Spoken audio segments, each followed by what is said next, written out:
garage last night to get finished.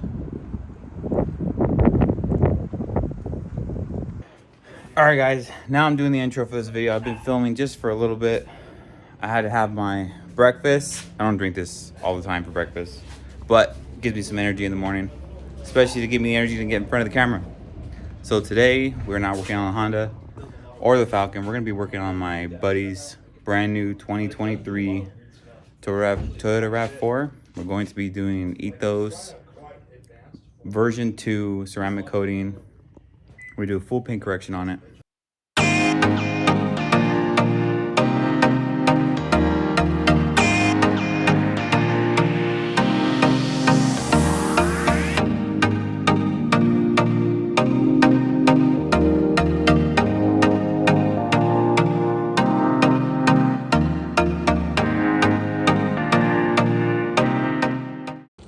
What's up? So this is Marvin. How's it going?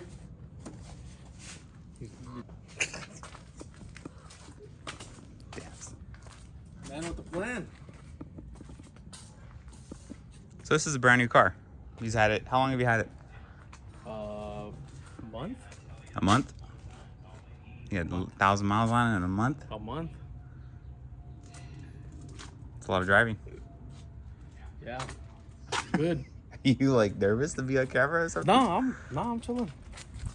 But I really have had it for a month. That is how I think that's how many miles it's at. We're like, God damn, this fool has 89 cars. I like the red one. Put on the red one. My dad's over there making noise. My dad's watching YouTube over there.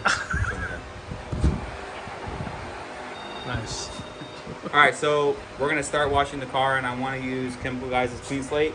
This is a wax and sealant stripper. I want to make sure that there's no waxes or sealants on the paint, but we're still gonna do machine correction. We're still gonna buff it out. I don't know. It's hard to talk sometimes. I'm not used to talking in front of the camera in front of you. Him, I'm used to it already. Well, I mean, I don't care. So I've seen other detailers on YouTube talk about using soaps like this to remove waxes and sealants. You don't want to just put it on and take it off right away. You kind of want to let the soap do its work and kind of let it dwell and let it sit there for a little bit. So I foamed it once, and then I have a little bit left over, and I'm gonna foam it again. And then when we're done with the second foam, I'm gonna go in with the wash mitts to agitate the surface to make sure we can get everything that's on there off. If there's anything on there, I don't think there's anything on there, but better safe than sorry. We gotta wash the car anyway because it's really dirty.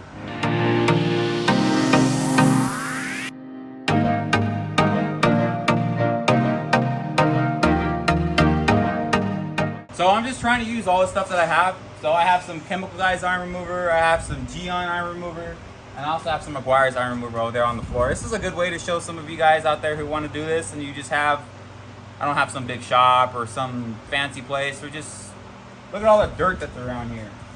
We're gonna get it done. All of you guys at home, you don't need a big fancy place to do it. We're just gonna do it in the garage. So to be honest with you, I don't remember if these ones are gonna turn purple or not. This is not a sponsored video, by the way. I purchased all these products with my own money.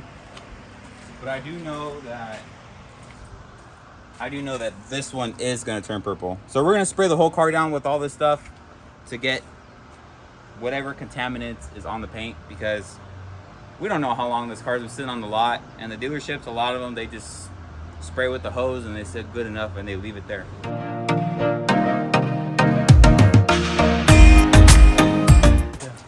Right here on top, right here, all over. So you can see the iron remover is removing all the stuff that's stuck in the paint. That's what this purple stuff is. Just like brake dust and things like that. I don't know exactly what it is, but I know for sure at least part of it's from brake dust. That's like the chemical reaction part.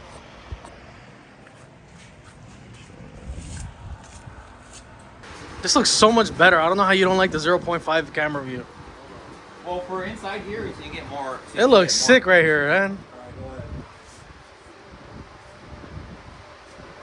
To be honest with you, you could be like, all right, guys, I just fucking finished. And it looks like it on this clip. It literally looks like it. I'm done. Okay, so now since we did the decontamination wash and we did the iron remover, we're going to move on and we're going to clay it. We picked this up at Target for like $20, right? Yeah. Comes with the 3 clay bars, the towel, and then the spray. for 20 bucks is a pretty good deal. Now I'm gonna go over the entire car with the clay bar to make sure we can get the paint feeling pretty smooth and get the rest of the embedded contaminants out. Perfect.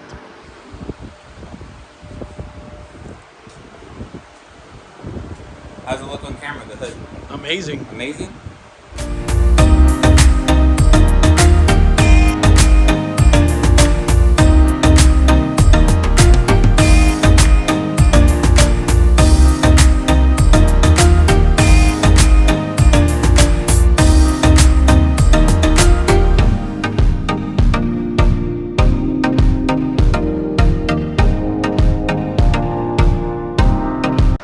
Well, I just accidentally dropped this on the floor, which sucks, but no big deal. I have 2 more, and this is only a piece of the clay bar.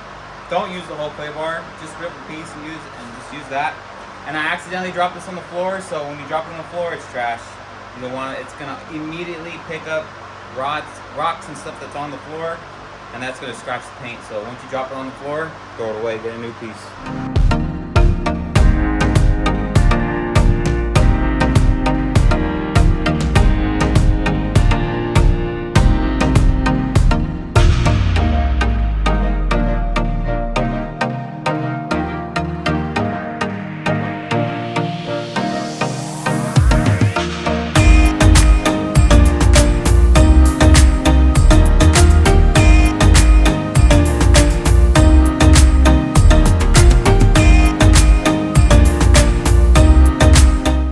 I'm gonna start trying to buff this out, and you can see what the clay bar does.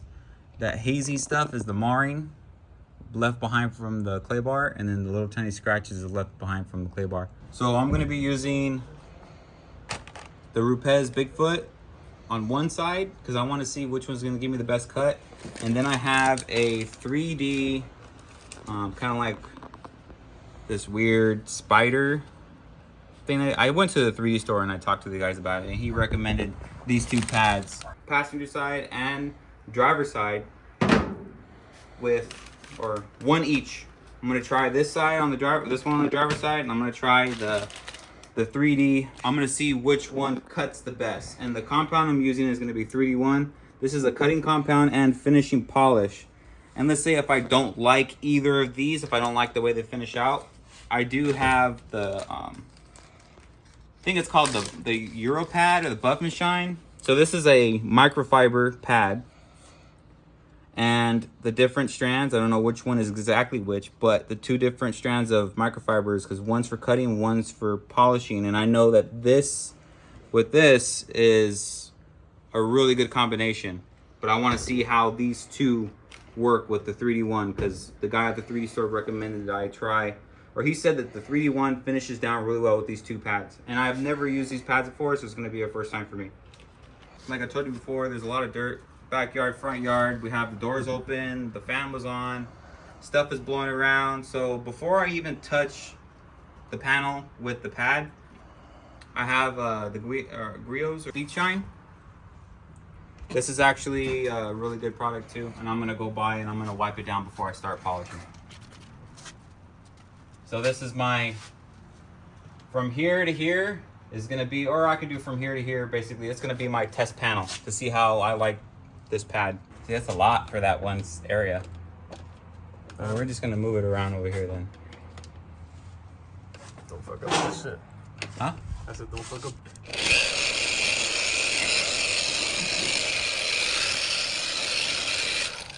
I might try just be 4. I usually go about 4.5.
I don't do this all the time, and once I first start my first panel, I'm kind of nervous, you know, but you just kind of, I have to like get into the groove, and once I start seeing the progress that I'm making. But I'm trying out a new combo with this pad. I do have a pad and stuff that I know works, but I want to see what this is going to do. This is why we purchased it.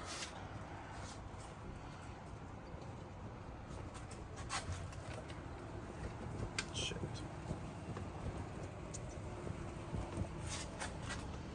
Well, okay, I'm kind of impressed already. Marring is gone. All that haziness, all those scratches are gone just from that pass with that pad with 3D1. That actually worked out really well. Look at that. I'm impressed. I'm very impressed. You able to see all those scratches in there? Yeah.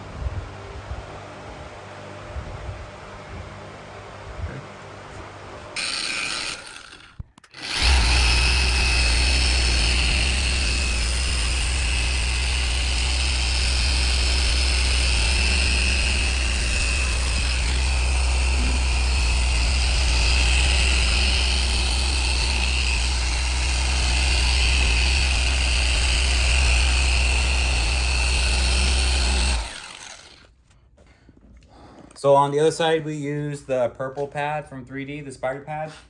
On this side, we use the Rupes Bigfoot High Performance Fine Polishing Foam Pad with the same compound with 3D1. So we're gonna see how well it did right now. I do know from seeing people use this pad it corrects better when you get some heat in the pad, because the pad by itself is a little stiff, but once the pad warms up, it becomes a little more spongy and it corrects better. So you want to try to get a little bit of heat in this pad. I've seen people let it sit there and do that. So I tried to do that. I don't want to let it sit in one spot, but I went really slow and moved it around in a slow pattern to try to get the pad to warm up.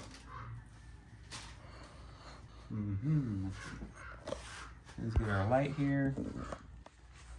Let's see what this does. I'm also seeing how well this stuff just comes off. See, the other side came off pretty well. But if this doesn't work, it could be that I'm just didn't get enough heat in the pad. But I think the pad was going long enough to have some heat in there. What do you think? That looks pretty darn good too, doesn't it? I see lines right here. Well, I didn't hit this part. Oh, okay. Yeah. Just the top right here? Yeah, I just did this. Copy. That looks pretty good too. That looks good, yeah. Compared to over here, where you can see all the light scratches and that hazing in there. Can you see that? Yeah. And then you come over here to where it's corrected. Looks very good. I feel like the purple pad did a little bit better, right? Sure. Do you think? What do you think? Which one do you think did a little bit better? I think they both did outstanding. An immaculate job. Immaculate. So what I did with this microfiber pad is with these particular pads, the microfiber ones, you really should be priming all your pads, but what I do is I put chemical all over it, or compound all over it, and I rub it in to get the whole thing primed, and then I put a little 2 extra dots. You don't have to put very much because you just primed it. Perfect. Okay, so if this turns out really, it should turn out just fine. We're never gonna leave it alone. We're not gonna cut it no more.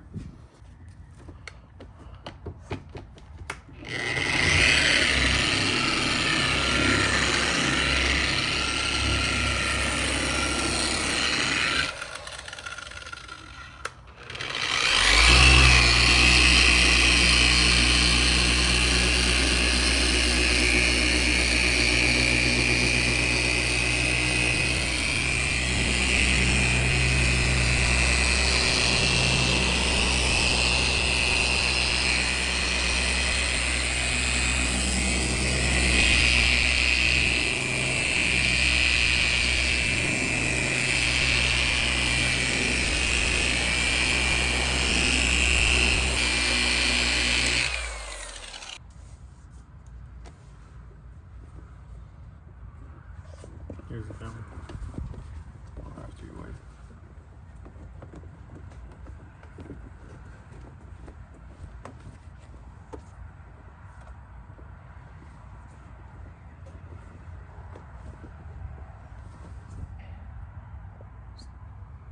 There you go. That looks nice.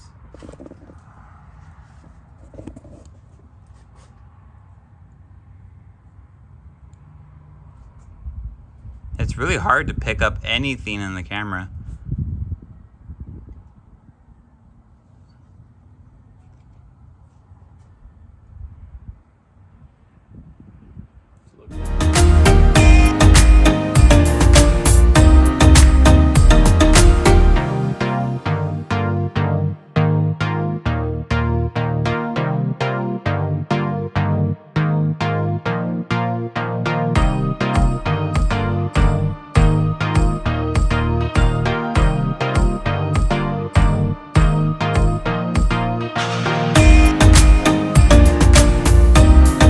It is the next day, and at this point, you guys have been on a time lapse for a very long time. It wasn't very long for you guys, but it was very long for me. And now we're going to be applying the Ethos Graphene 2.0, which I have right here.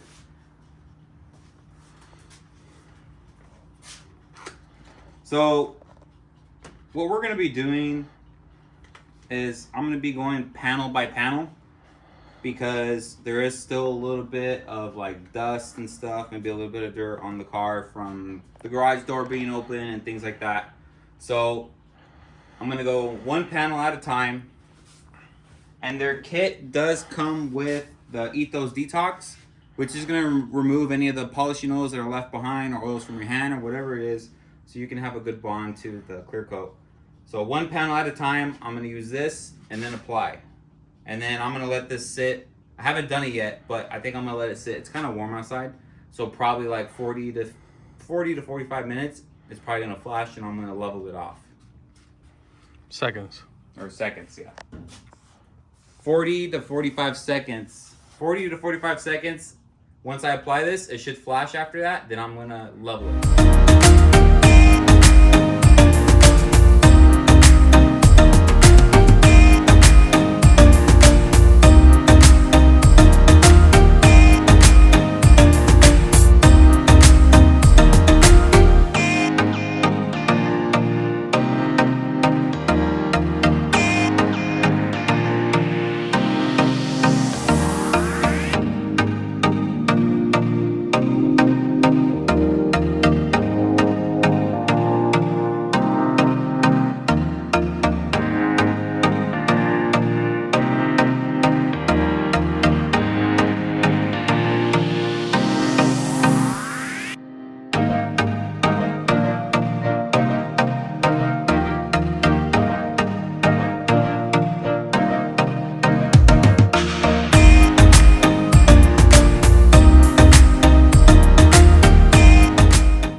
So we finally finished applying the Ethos and leveling it all out, and did the grill. We did the whole darn thing.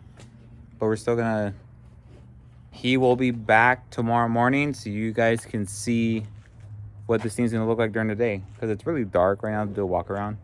But this thing is gonna look super glossy and wet in the morning. He does not believe me, but I think it's going to. But for now, catch you guys in the morning.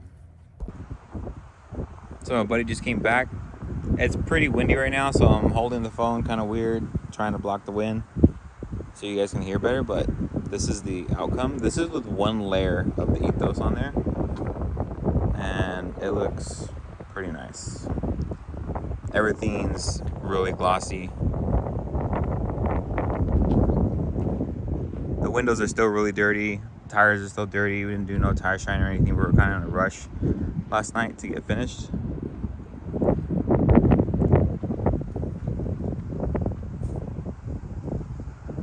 That looks really good right there.